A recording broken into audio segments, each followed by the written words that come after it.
honestly. And I like to visit very old cemeteries in towns. And they're so interesting to me. And so we went to a cemetery there in Lynchburg, Virginia, and there was a statue to some Civil War heroes that were heroes to them for the Southern armies. But we saw a tombstone where a slave had been buried next to the master. And the family who owned the slave had carved into their tombstone that this was their beloved slave who they wanted to be buried next to them. I was just like, really? I mean, even in death, this person has to be stuck next to this person who treated them like a pet at best and a wild animal at worst, but not as a human being. So we want to think that this was history, though, right? And Black folks need to get over this, and this was then, but it's not then for a couple of reasons. One, it isn't that long ago. Just want to point it out. My grandmother, who lived with us when we were growing up, I'm 46 years old, right? My grandmother lived with us when we were growing up. My parents took care of her, and so she lived with us. My grandmother was born in 1907, and Harriet Tubman, who ran the Underground Railroad, died in 1913. So the grandmother that lived with me all while I was growing up, she just died in the late 90s because she lived to be nearly 100 years old. She saw my first child born. Her lifespan overlapped the lifespan of Harriet Tubman. So first of all, it's not that long ago. I just want to point that out. But second, just like when I explained how the implicit memory of our African ethnic heritage was able to come through and still is seen in our faith. And we all thought that was so beautiful. Well, sorry to break it to you guys, but when you put dehumanization into a culture, after a while, you don't have to say anything. Wow. It can pass even without memory, just like these other belief systems. And so the American ethnic identity, which was created from some other ethnic identities and then added some spice to make it its own, some of what it added was slavery and the dehumanization of people who were viewed as Black. And you can't just peel it out. It sinks in, and there it is. And so it isn't about someone being explicitly racist. We're trying to get our hands on who's racist, you know, and there are racists out there. I'm not saying they're not, but our focus on trying to find people who are explicitly racist, like they're at home thinking about how to kill a Black person. That is almost a waste of our time in the sense that it's not going to solve the larger problem. The larger problem is this dehumanization because it's in the subconscious. And I want to share 2 research studies with you guys to hear about that. So in I believe it was 16, don't quote me on the year, but I'll post it later if people want. There was a study done on how Black children were viewed as compared to white children, specifically Black boys. They wanted to see if the innocence that is attributed to children was attributed equally to Black boys. And it turned out that it was not. And what they did was they had some police officers look at pictures of Black boys and white boys and explain and guess how old they were. And consistently, the police officers overestimated the age of the Black boys by about 4.5 years. Wow. That means I would see a 15-year-old and think they were almost 20. Right. That's a very different response that you should have as an officer to a 15-year-old than an almost 20-year-old. Yeah. But if this officer is looking at a Black boy and overestimating his age, then they're going to overestimate applications of force. It gets a little worse, a lot worse. When they primed the officers with images of animals, specifically an ape and a cat, and after letting them see the ape, they would then be asked to estimate the age of the boys. They overestimated it even more. Gosh. But they underestimated the age of the white boy at the same time. So the white children remain innocent for so long, while Black children are already losing their innocence in childhood through these eyes because they're seen as being older. When they prime them with the cat, like show the cat, then ask the question, the cat had no effect, but the ape did. Wow. So here we are in 2016 and can still use a picture of an ape to bring up a not conscious, but very present association with a Black boy. And for the officers who overestimated the age of the boys after the priming with the ape, they were able to correlate it directly with violence towards Black children in their work. Whoa. So that's real. But I'm going to give you something else, because what I don't want to do, I'm not here to bash the police. Okay? I'm not here to bash the police. But something is going on. And we need people to believe that. Right. Something is going on. But while we will find police officers who are explicitly racist, we know from their text messages, from their Facebook posts that they're explicitly racist, we will find more often, we're going to find them not explicitly racist, but this dehumanization is soaked into the worldview. And unless it's primed in an experiment, we can't find it. But I tell you who knows it's there. Us. We know it's there. And so we are screaming into this vacuum where no one's hearing us. And then when a video comes out, it's like, well, we don't know if they were individually racist, and, you know, all these questions. And we're just, ask the people who are dying, why wouldn't you trust us? But before I go there, I want to say this. There was another study done around the same time. I think they were about 2 years apart. One was 2014, one was 2016. But the other study tested preschool teachers. Mm-hmm. So they recruited 135 preschool teachers at a conference for teachers. And they had the teachers involved in a blind experiment. So what they told them was, we want you to look for bad behavior in these groups of children on this video. They put a Black girl, a Black boy, a white girl, and a white boy in the video, and told the teachers to be on the lookout for bad behavior. The trick here was there was no bad behavior in the videos. But using eye tracking technology, this study was completed at Yale University. And eye tracking technology showed that the teacher's eyes went straight to the Black boy when they told them to be on the lookout for negative behaviors. Straight to the Black boy. When the experiment was over, before they could publish the study, they had to let the participants know what it was. And then they told the teachers the results. The teachers were devastated.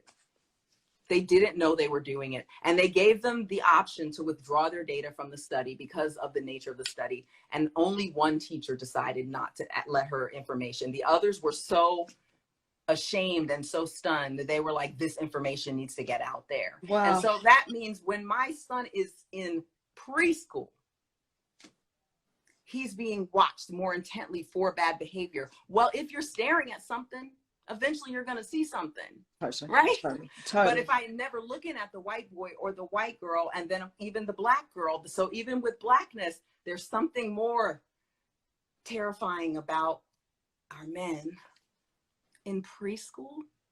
And I want to share that preschool study because I want it to be clear that I'm not just coming for the police. What I'm saying is that even in the place where you would expect the sweetest people in the world to be, preschool teachers. Totally. It's there. This dehumanization and this expectation of a negative behavior is already there in preschool. And it's teaching, it's telling the teachers and the police officers and everybody to expect these things from Black people, but it's also telling us. Yeah. So now we have to recover from an image of us, just like a sex abuse survivor. It changes how she sees herself. This can change how we see ourselves. So now we're trying to recover from the trauma that has changed how we see our own selves. And can we live long enough to get that done? Because we're also being seen as dangerous.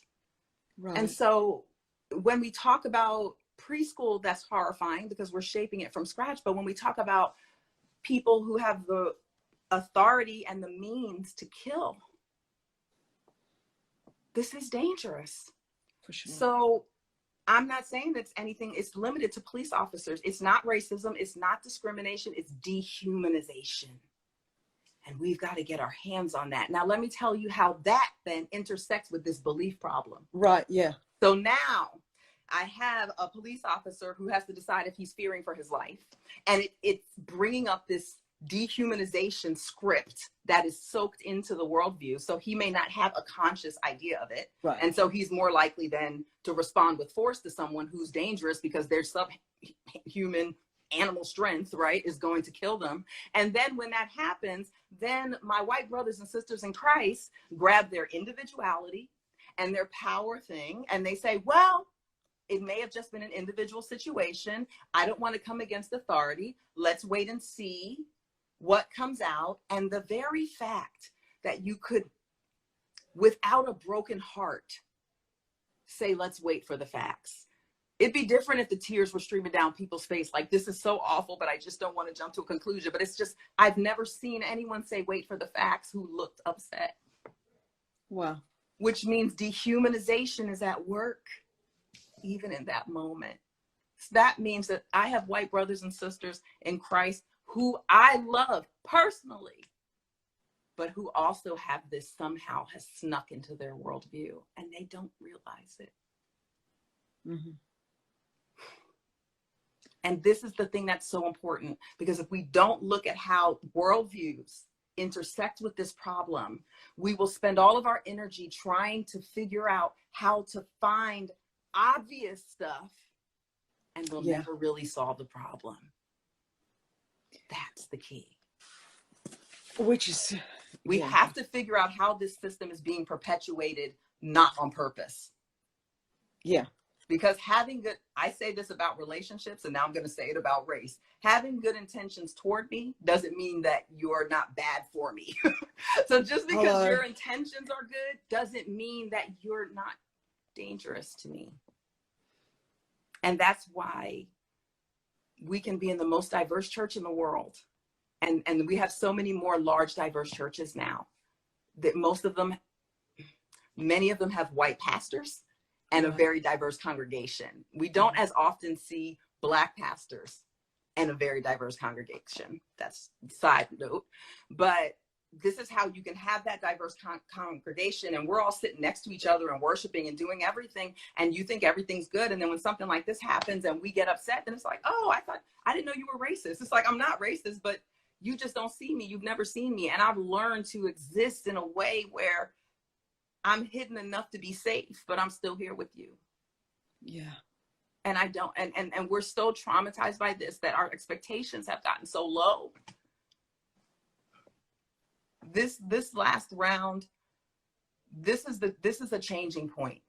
And the reason I know it is because never before, I am convinced, it will take some data and some research, and it'll be hard because social media is new and we can't compare that to 1960, but I am convinced that Ahmaud Arbery, and then especially this moment here with Mr. Floyd, has been the biggest outspoken response of the white church in America that I've ever seen. And I am so relieved to see something moving. This was historic.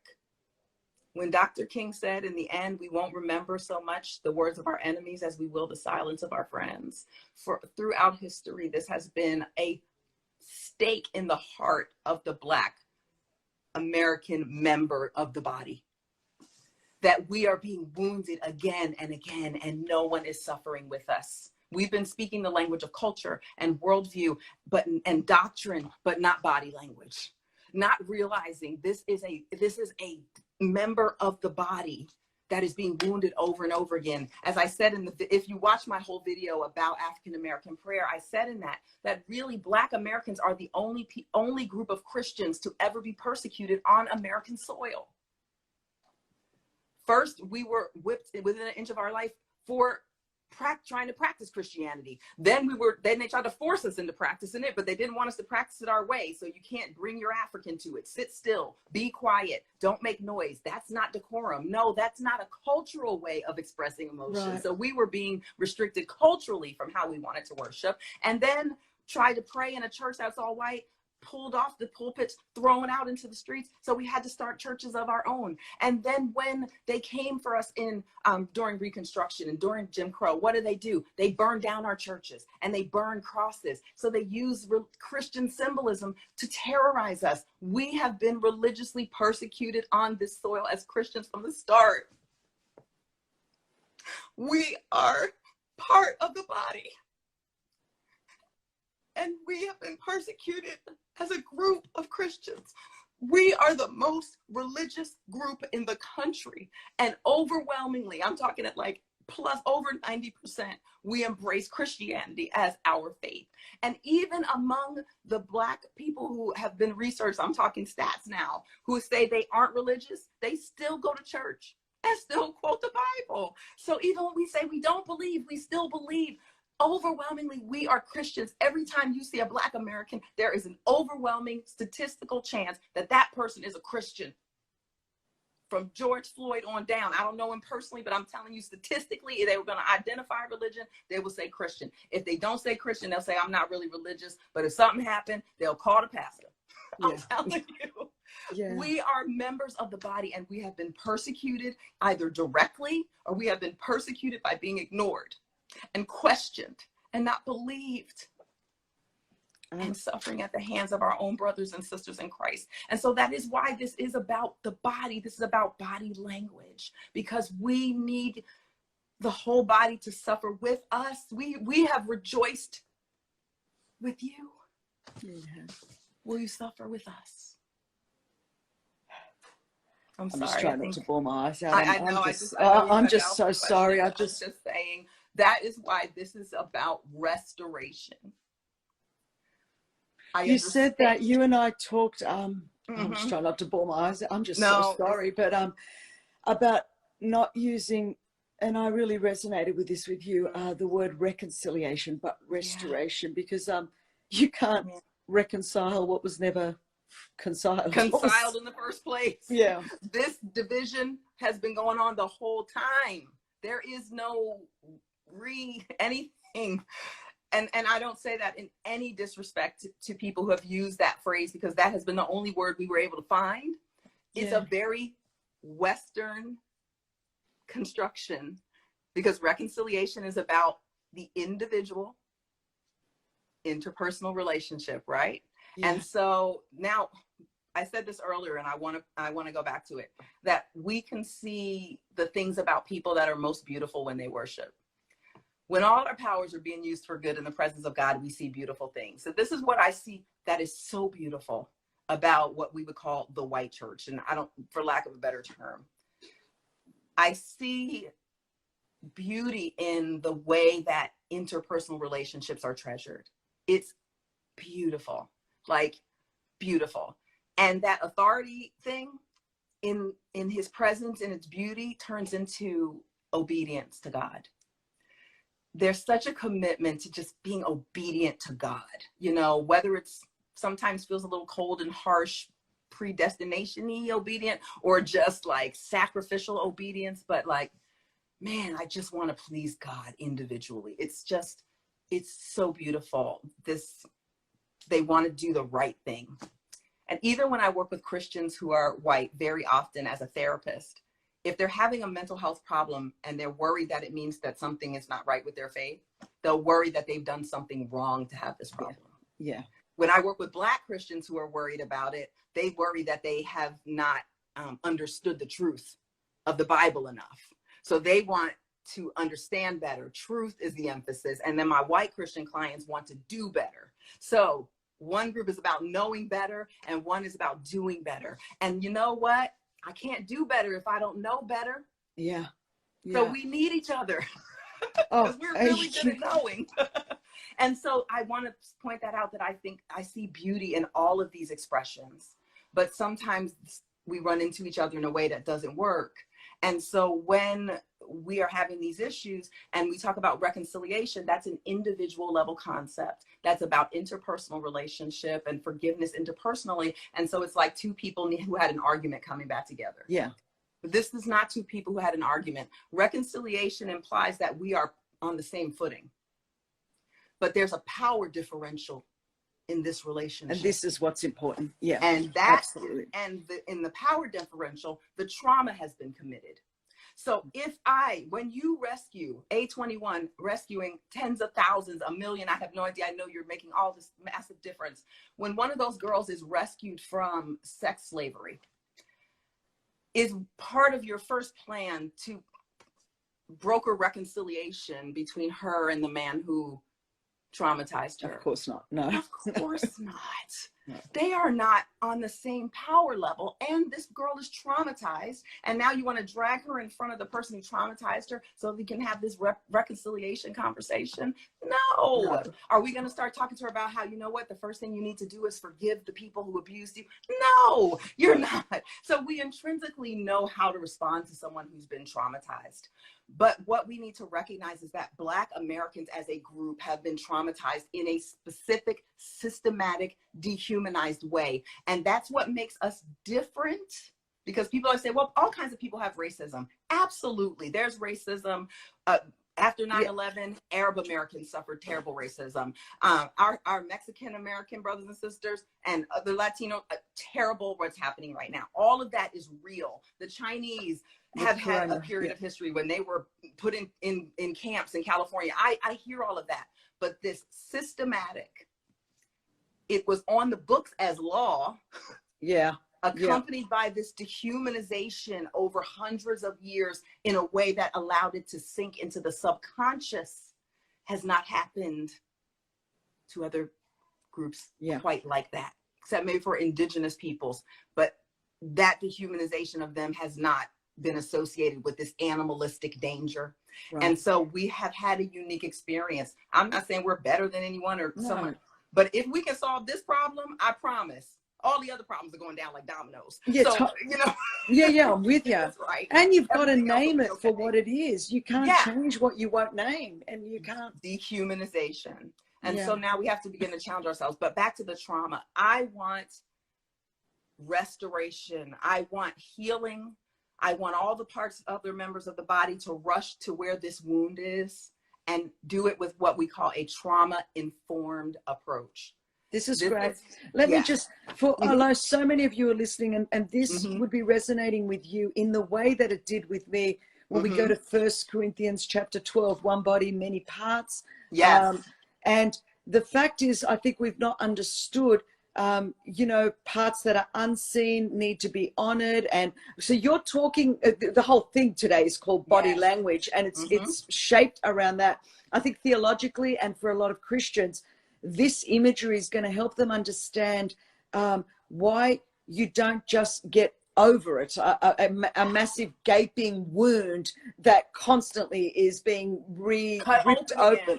Yeah, totally. And that's why I think this image that you have is going to speak to a lot of people and help them understand, especially the ones that are like, why can't we just get over it? That was 400 years ago. That was 300 years ago. It's like, let's talk about, and why would Paul write?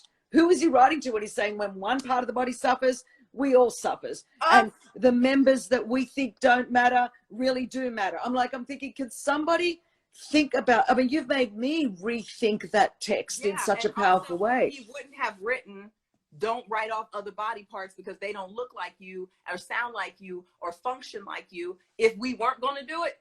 That's the deal. I think this is the conversation. This is the heart of it all, and will help people understand the wounding, all of that. And this, it just relates so strongly to this passage of scripture. I know when we were talking about, if we're not going to go in and tend to that wound and heal that wound, and the stronger part to care, and this is what we're talking about, the white and the black church, because I think, and again, I'm very new to it in America.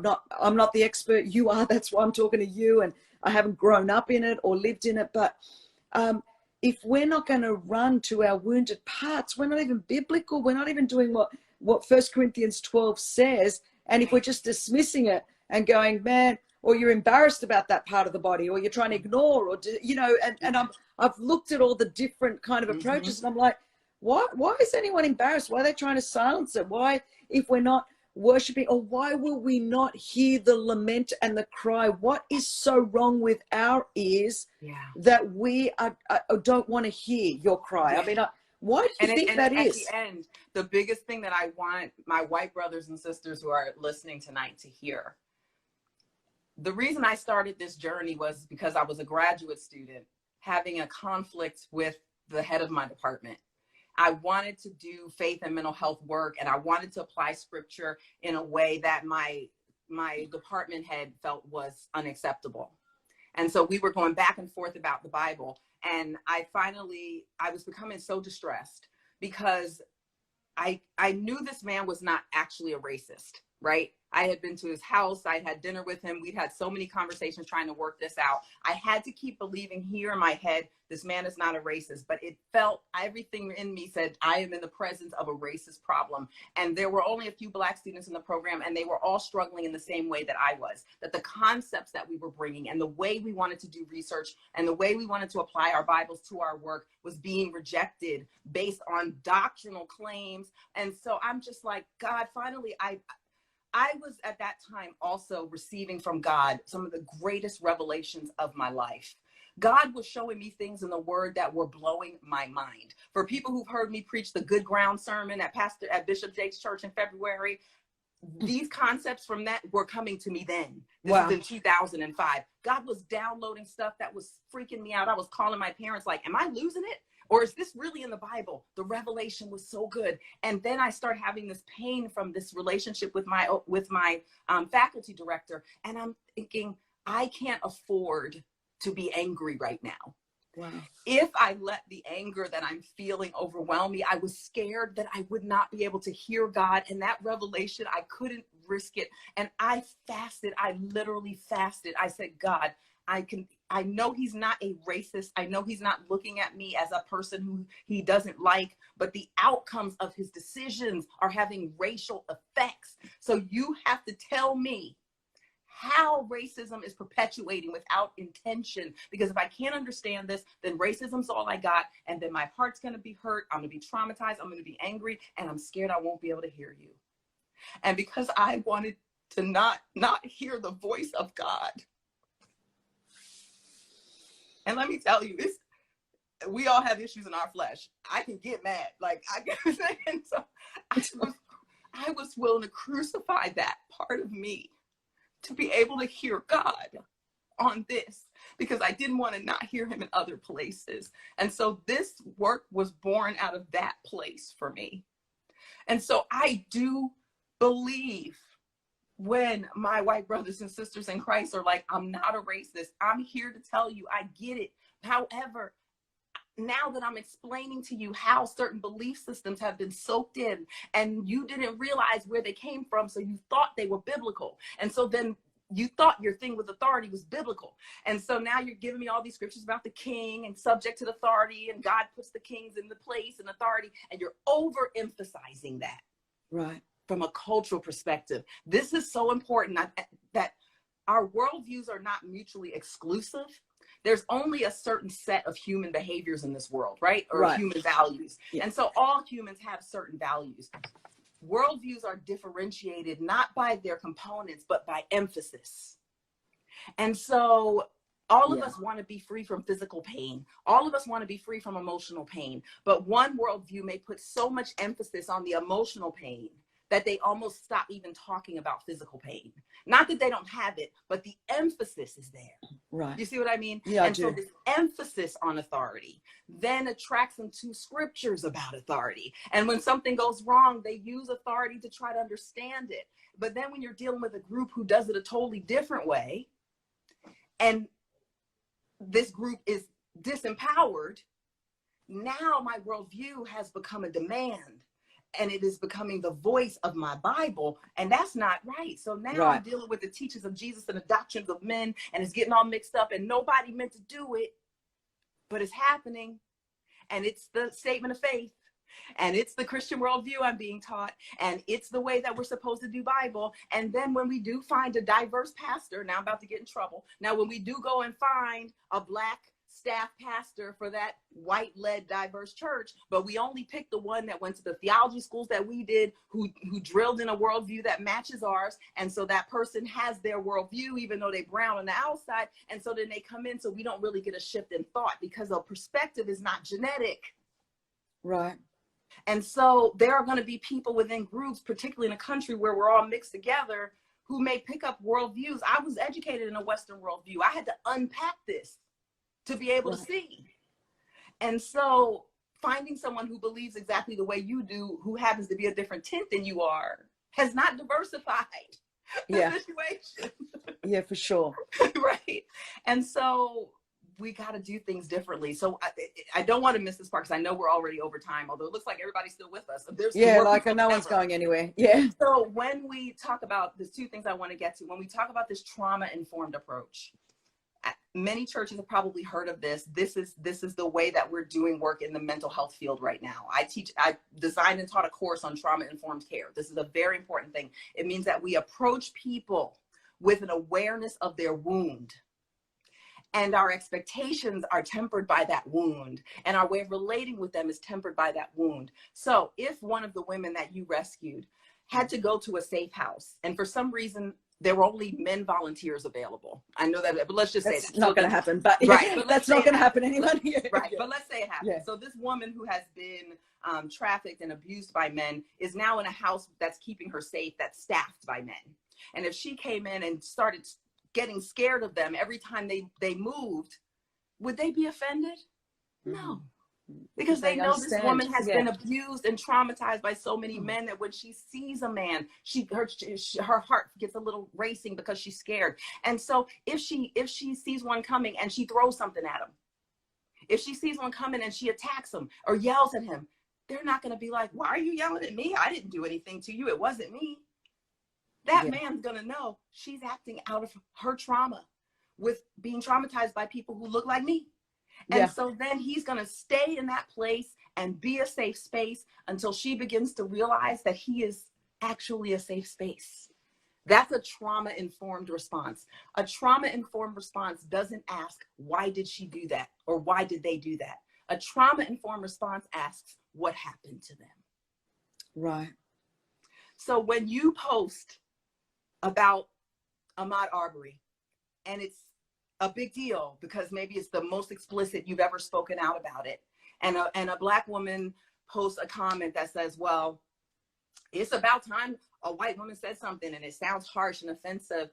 Your question shouldn't be, well, I'm trying to do something good. Why would she act like that? Your heart should be, what happened? I wonder how many white women have racially traumatized her.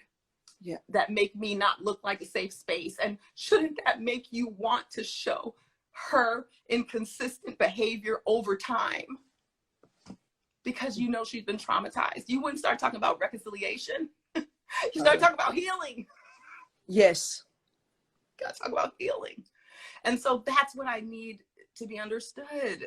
This trauma-informed approach, we have to acknowledge the power inequities that have existed between Black Americans and white Americans that makes reconciliation on a group level, not a group level concept. An individual level, if we just two people having a disagreement, but on a group level, the power inequities means that healing and restoration are what matters. Absolutely. The second aspect of a trauma-informed approach is that we trust and empower the voice of the wounded. Right. When that woman you rescue from sex trafficking comes to tell you what she just went through, you take that as information. You don't ask her to prove it with stats. Totally. You don't ask her, what are the numbers? What are the statistics? When the tears are streaming down her face and she's telling you what's happening in her community or where she's from, and you want to wait, not rush to judgment. You need to interview the men. I mean, come on. You listen to the voice of the wounded. So when we're telling you this is happening to us, and then white America's response is, and we're speaking in generalities tonight, I'm not a racist, but when white America's response is, well, it's just the media. The media is making it look like that. What you're really saying is Black people don't know what's happening to them. They're gullible. And if they see a news report about racism, then they're gonna be like, oh my gosh, white people don't like us. And everybody, like, that's ridiculous. You're totally, 100%, yeah. But people don't think about that flip side. You know what I mean? So it's just like, yeah, no. If you're saying it's the media that's making it seem like this, basically you're saying we don't know our own lives. So we're just letting the media tell us that we're in danger and we have no experience to back it up, but we do. Oh, yeah. And so you listen to the voice of the wounded. You've acknowledged the power inequities, so that should help you lay down your offense and lay down your sensitivities and lay down the sense that I'm being attacked as an individual. And now listen to the stories. Accept the information from the voice of the wounded, trust them, and empower them. Okay. Third step, I'll talk faster, is to create spaces, safe spaces and relationships. So we want to make safe spaces for people to be able to talk about what happened to them. And this is what's happening right now. This is what has happened with all the posting that we've seen from our white brothers and sisters in Christ. You are creating safe spaces. And I've looked at all of my friends who posted, you and Dawn Cherie and the Wilkersons and Lisa Bevere. I looked at everybody, and overwhelmingly the comments from Black people were, thank you for speaking out. You know why we say thank you? I'm going to tell you a secret about Black people, just between you and me, right? Just between you and me. It's just us. I'm going to speak for Black people right now. Always a dangerous thing to do. But I'm going to speak for I really, truly believe the majority of Black people. Action is our love language. In our worldview, we put a lot of emphasis on action. We invented the "don't talk about it, be about it" phrase. We invented that. That's us. I don't have research, but I'm telling you it's true. And so action means so much to us because that's the cultural emphasis in our worldview, that action is. So if we had a love language, I believe it would be action. And so when those posts started going up and people are like, I'm so sorry this is happening to you, and I'm going to stop looking away, and I'm going to listen to your voice, and I'm going to acknowledge that there's a power problem, you all were already walking in a trauma-informed approach. And so then you get all these comments like, thank you, because that's establishing a safe space. Wow. And that's creating a safe relationship. So here's the point of using that relationship thing, your power for good. You guys are great at that. So bring it. Make safe spaces for us. And then the last thing for a trauma-informed approach is to practice cultural humility.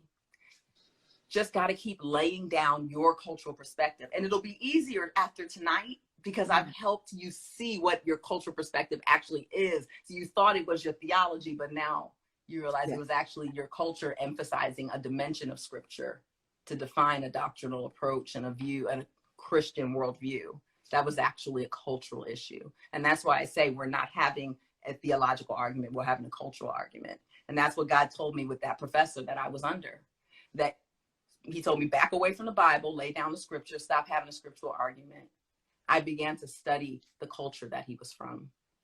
Man. And compared it with my culture, and then easily figured out what we were having. We were having a cultural argument using theological language. Right. Which is everywhere at the moment. Everywhere. Yes. But but here in this country, it's dangerous. Oh yeah, totally. The ramifications of it. I'm sure it's dangerous other places too, but it's dangerous here. And so I want ministries to start adopting this trauma-informed approach. Right. It has been done for individuals in specific circumstances, usually something to do with sex trafficking, but it has not been applied at the group level. It hasn't even been designed to be applied at the group level until I started designing it to apply at the group level. And so I'm looking forward to, this is one of my prayers, that this conversation will lead to opportunities with pastors everywhere to, in the coming months and year, begin to be trained in having this kind of trauma-informed approach. So I'm about to be a very busy girl writing manuals and letters and books, but I no, you need to be, because I think that is a piece that's missing, because a lot of people that almost exclusively all the people that I know want to help. Pastors, leaders, ministry leaders. They see, that it's not right. I mean, no one's even got to say, we didn't even need to see. I mean, this last week, I think the response has been so profound because there's no denying it. I mean, the video is there, and you just, what are you going to say? Police running into the wrong apartment and killing someone? Are you kidding me? Or, having a knee on a man's neck that's saying, I can't breathe. I mean, all of us, or a guy going for a jog, all of us are like, we know this is not right. We want the heart of God. It's not guilt. It's clear that this person did not provoke this. Absolutely. So there's no, all of that. And I know, and I mean, I speak personally, and I think it's because I run in these circles. A lot of the certain denominations in this nation, I know, were birthed out of wanting to preserve slavery and racism, because I'm from a Pentecostal background and I'm a woman preacher. The people that have me are normally not from that side anyway. So so my circles have been different, have been to people that even in their heart are more open. And our friends, I mean, most of my friends are like me in that you have so many different ethnicities and races in our house. Like it's just our children do that. am all over the world in churches all the time, but there is a wound, and we haven't tended to that wound. Right. I think even, and I think a lot of the people that we run with are sort of strong, and when I say strong, perhaps even people like you have put on a strong veneer to go, well, man. And we have it. This is like what a trauma survivor does. Well, right? Totally. And I get just this don't language say a lot. Anymore. Coming from a background of sexual abuse, and working obviously for 13 years with the victims of sex trafficking, all the language you're using, this is what has helped me more than anything. I'm like, oh, I get this. I get that. And I get this in terms of a 1 Corinthians 12 paradigm as well. I think if this helps some lights go on for me, who already was an ally and already was like, I know this could help fast track for many churches and pastors and leaders in my sphere of influence. I mean, we can only be responsible for our sphere. So in my sphere of influence, and so many of the women that would follow me and through Propel or the different things that we do, I know this is turning on the light switch for many of them. So number one, I'm saying, write the book. Get the curriculum done. The pastors and leaders will lock in, because most of the churches, 99% that I deal in, are diverse. But you even bringing up what you said, and for mine, they're not all white-led pastors. Mostly they are, yes, but also black pastors not with all. Diverse, with diverse churches. But even what you just said, when you're going, we're all sitting alongside each other. There's Hispanic, Asian, black, white. But Christine, there is still so much pain and trauma. I mean, that for me has just helped me. I know it's going to help others, because we're in those churches and we're thinking we're winning the battle because we're unified and we're in there. But you go, I could do so much more, and we want to do more. I mean, that's what we're saying to you. I know you do. I am sorry. We are sorry. There's just no words. It's wrong. It's been wrong. And we want to move forward without bypassing. You can't just put a Band-Aid on a gaping wound. I know that. I know that from healing from sex abuse. You just cannot put a Band-Aid on it. You can exist, but you can't thrive. You can't move forward. And we as the body, so the church, with this whole issue of racism, I didn't even understand when I first moved here, and people would say the most racially divided hour in America is 10 o'clock on a Sunday morning. I still didn't really know what it meant, because every church I was in did not look like that, you know, but I do realize 90% are like that now. You know, I've learned a lot more. So what practically, we're going to leave this conversation in, 5 to 10 minutes. People are still with us. So that's, they are. But how do you see, how can the church specifically in America move towards healing this wound? So, of course, this trauma-informed approach that I want to be able to bring to you, that's over a number of months, maybe a year, and it's not a one-time hit. It's something that will have to be sifted through, and I'm excited about that. But as far as this moment that we're in right now, because we're in a crisis moment, we're in the midst of experiencing another trauma. So we're being traumatized acutely, we're grieving acutely. In this moment, action, like I said, action is our love language. I want to recommend that people follow a gentleman named Sean King, Shaun King. Now I'm gonna tell you, Sean King's page is raw. You're going to see some 4-letter words. You're going to see some stuff. I need everybody to remain calm, okay?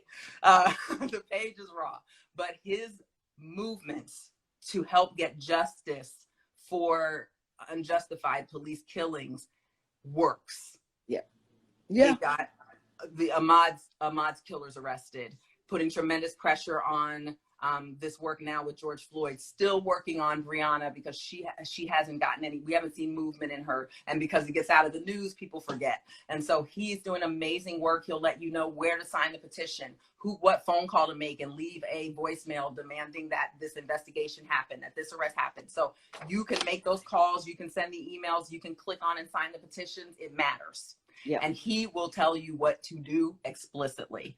And also, I say to anyone who's new to understanding what this has meant for us, follow Sean for at least a month.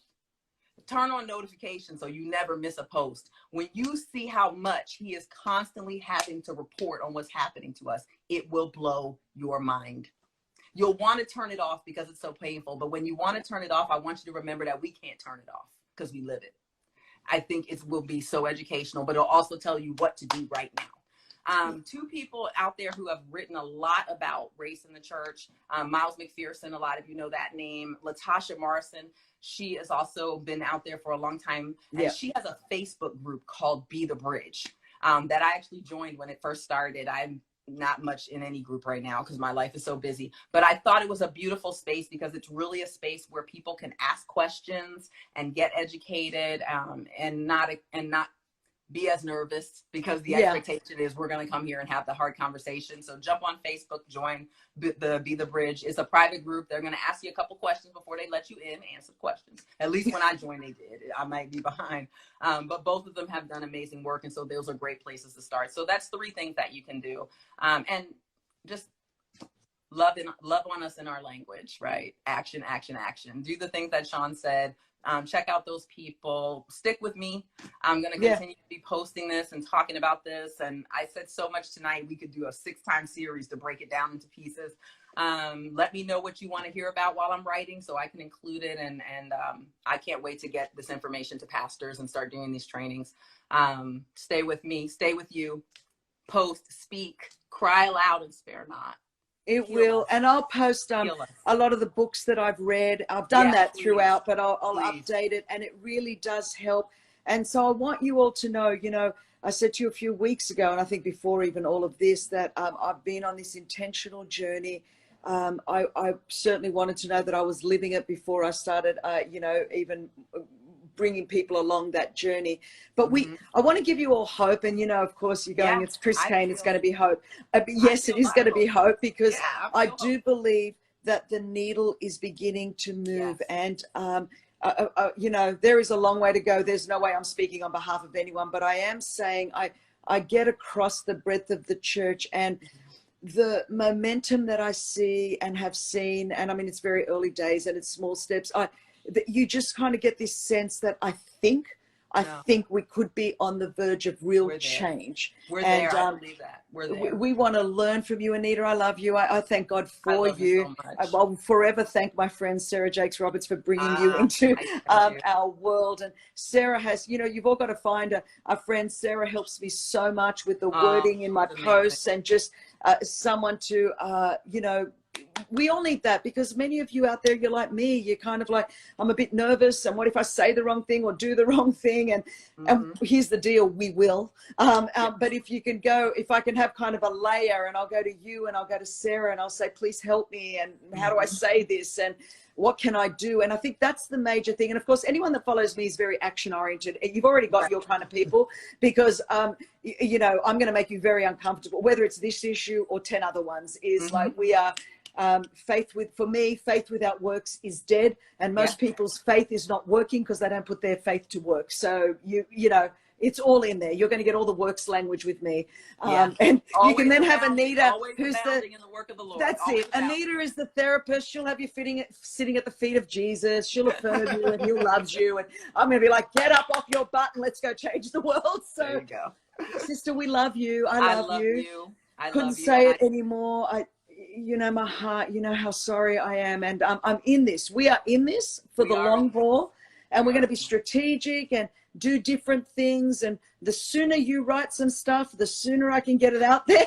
I'm on it. I'm on it. Your son, Michael, is that his name? That graduated? Yes, my son. Anita's son, Michael, graduated from Harvard University today. Everyone, Harvard. Did you get that? And so when you jump on her Instagram at Dr. Anita Phillips, you will hear a 2.5-minute segment of his speech. I played it. My eldest daughter had tears streaming down her face.